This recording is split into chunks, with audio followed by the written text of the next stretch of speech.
Imagine, if you will, a rainy evening. The soft flickering of a television and the blanket's cozy warmth are all you have to worry about. Changing the channel, it springs to life. This is the moment you've been waiting for all week.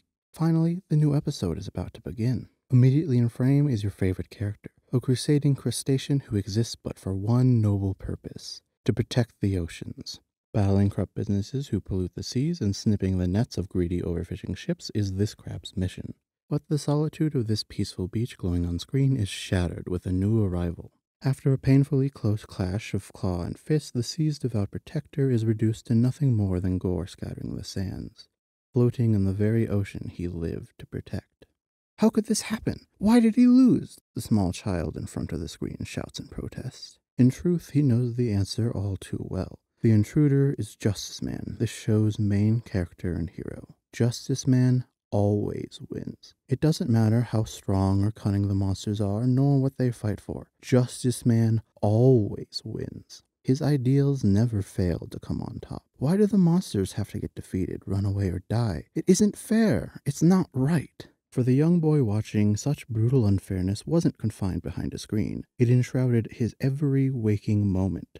Those labeled as heroes tormented whoever was considered monster, regardless of who's in the right. Everyone supported the heroes. They were liked, popular, attractive, and the villains were not. The popular will win, the hated will lose. It's such a tragedy. For Garou, there was one way to change this truth. He must become the strongest monster. That's what he claims anyway. But what makes Garou an interesting character isn't what he says, it's what he does. While he does follow the broad strokes towards becoming the ultimate monster, Garou never does anything truly monstrous. His goals in reality have very little to do with heroes and monsters, only what they represent.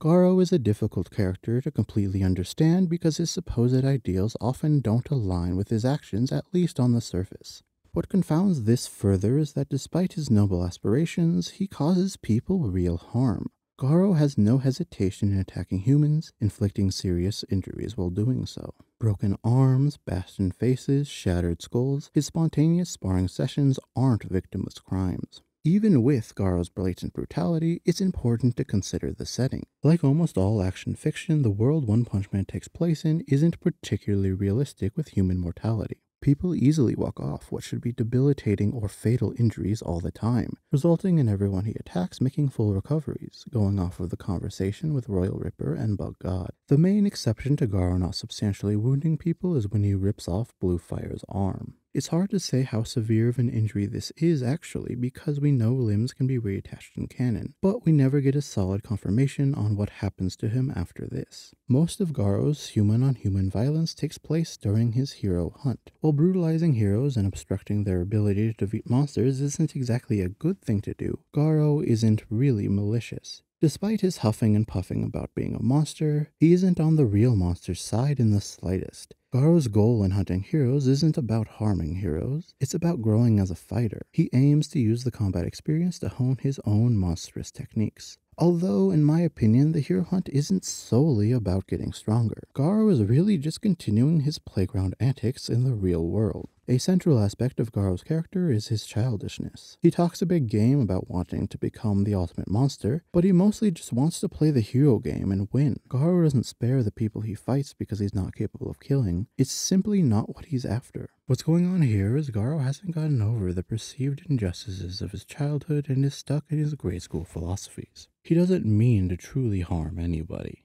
All it takes for him to stop fighting Metalbat is his little sister calling time out. If that doesn't speak volumes to you about his character, I don't know what would. Honestly, I think Garou only ripped off Blue Flame's arm because it happened during his first appearance, and one didn't have his character fully planned out yet. While Garou's motivations are interesting, we haven't even touched the best part of his characterization, his interactions with Tareo. Tareo acts as an obvious parallel to a younger Garou. They're both unpopular, bullied kids that always have their nose buried in a hero catalog, albeit for different reasons.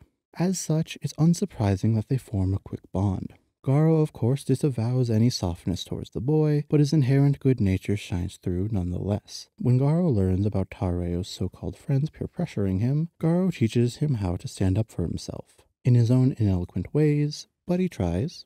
Moments later, the hero hunters show up. Armed with the knowledge from Tareo's catalog, Garou confronts them. The ensuing fight encapsulates every aspect of Garou's character in one compact package. To him, his fight is about fairness. He wants to become stronger to even the score by finally winning the hero game. His definition of monster is less that of the monsters in the setting, but someone who opposes the popular and privileged heroes. To this end, he has a nearly undying tenacity. Even while he's recovering from the wound Saitama gave him, and enduring poisoned arrows, he finds the will to fight on. The end of the fight is especially important. At the beginning, the heroes only aim to capture Garou, but once things start to look grim, Death Gatling gives up on capturing him alive. Knowing what's about to happen due to the catalog, Garou doesn't return hostility, but instead attempts to reposition the fight to protect Tareo from Gatling's desperation attack. Death Gatling proves too hard-headed for the appeal and fires the death shower regardless. Dodging here would no doubt be easier, but Garou responds by standing still and deflecting every bullet to minimize the risk of collateral damage.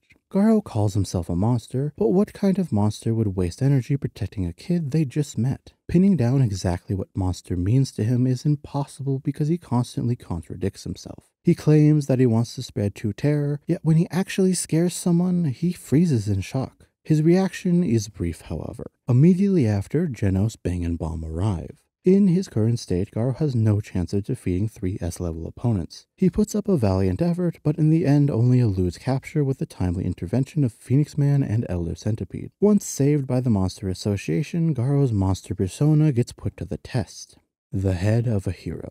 That's all it takes to prove Garou has the heart of the monster. Yet, Garou's vision of a monster doesn't seek to be a hero killer, but instead looks to inspire terror at the very mention of their name. So what's the point in wasting time to take a life for someone else's approval? As he's mulling over what to do, Garou encounters Tareo again. This time, the hero game has another victim, but Garou quickly puts an end to such a mockery of justice. Some shenanigans with Saitama ensue, and the true test begins. Real monsters can easily tell Garou doesn't pass the vibe check, so they intend to force the issue by giving an ultimatum. Kill the child, or you're an enemy. Garou is many things, but evil is not one of them. As such, he instructs his balding little friend to run while he stays back and holds off the monsters. Unfortunately for our hero hunter, Tareo doesn't make it far before getting caught.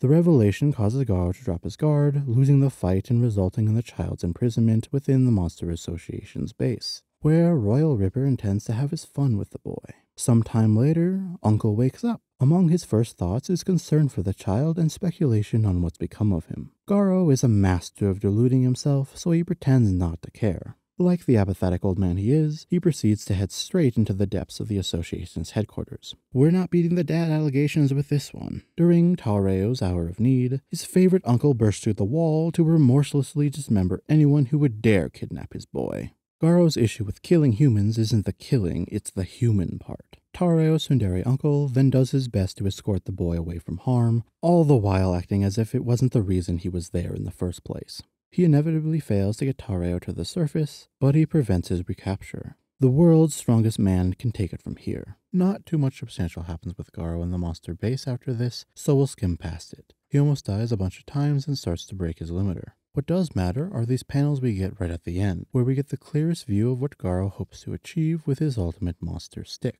He dreams of a world where everyone is equal and senseless unfairness would disappear. To him, the only way he can achieve this reality is by terrorizing humanity until the overwhelming fear blocks out all room for hatred in their hearts. Garou wishes to make the world a better place, but he's so deeply attached to his identity as a monster that he can't conceive of a way to help that doesn't involve questionable means. After this information, Garou has a great fight with Bang, but it mostly expands on the old man's story rather than his formal disciple, so we're glossing over it. Once Silverfang is down, our conflicted monster starts fighting and defeating all the other monsters around. The end of the battle between the heroes and the Monster Association after Tatsumaki fainted was in large part won by Garou cleaning up the remaining threats. Sure, Saitama could have done it, but he has a record of half-assing things. Garou even protects the helicopter as it escapes. Not much of a monster now, are we? Now that Saitama's here, it's only natural for the showdown between the ultimate monster and the ultimate hero.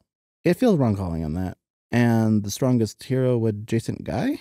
Saitama vs. Garou takes everything we've covered so far and really hits it home. During the opening, Garou's identity as a monster is challenged as both Tareo and Saitama deconstruct his backwards idealism. Emboldened by the strength his uncle taught him, Taro begs them to give up the monster act and become the hero they've always truly wanted to be. Hard-headed as always, Garou can't accept, not when the monster is so close to finally winning. Sadly for Garou, there's no victory for monsters. Saitama, with his inexplicably insurmountable powers, acts as the embodiment of unfairness, walling Garou's ascent to an absolute evil. All he's capable of doing during the battle is accidentally helping innocent bystanders as if he was the butt of a Pro ZD skit. Inevitably, Garou loses. This is just the first act, however, as God, ever the opportunist, enters stage up. Despite failing to trick Garou, God still corrupts him. Cosmic Garou has the power to actualize his childhood dream while also being its complete antithesis. Just existing in this form is enough to kill those around him. Add in the fact that he's also being mind-controlled, and you get what Garou would be if he really did wish to be a proper monster. Despite his claims otherwise, it's apparent that he isn't in his right head. A sane Garou would never take a life, especially that of a helpless opponent. The skies weep not for one victim, but two. The fight itself is mostly eye candy for our purposes today, but the wind down and resolution are quite potent. Returning to Earth and his senses, Garou realizes the gravity of what he's done. Taro is dead, and he's to blame.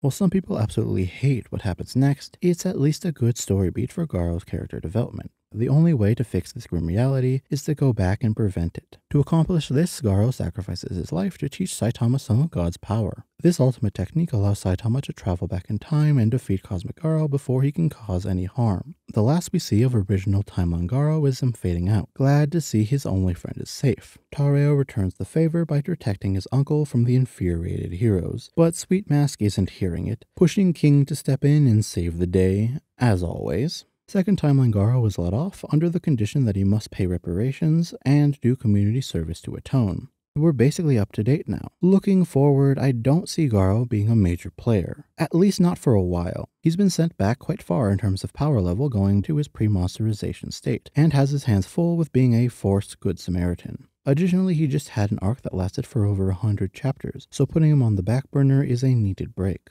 Yeah, so that's about it. You don't have to go home, but you can't stay here. So, no head.